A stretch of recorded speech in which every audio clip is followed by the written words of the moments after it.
আরেকটা বিষয় বদনজর থেকে বাঁচার জন্য জরুরি, সেটা হলো সোশ্যাল মিডিয়াতে সন্তানের ছবি তুলে দেওয়া, তাদের বিভিন্ন অর্জনের গল্প দেওয়া, প্রয়োজনের অতিরিক্ত তাদের সোশ্যাল মিডিয়াতে প্রচার প্রচারণা করানো, এগুলো সন্তানদের নানাবিধ বিপদের কারণ হয়। আজকাল দেখা যায় আমরা এগুলো লক্ষ্য করি না, আমাদের সন্তান এমন কিছু অসুস্থ হয়ে যাচ্ছে যেগুলো কোনো কারণ আমরা খুঁজে পাই না, স্পিরিচুয়ালি তারা ক্ষতিগ্রস্ত হচ্ছে ভিতর দিক থেকে।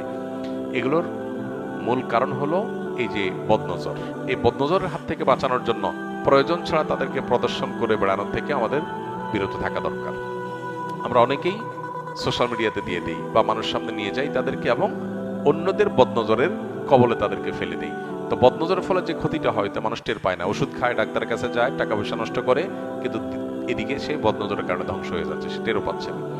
তো এই জিনিসটা আমাদের খেয়াল করা দরকার যে প্রয়োজন ছাড়া সন্তানদেরকে, সন্তানের বিভিন্ন ভালো দিকগুলোকে বাহিরে প্রকাশ করে বেড়ানো এটা ভালো কোনো বিষয় নয়।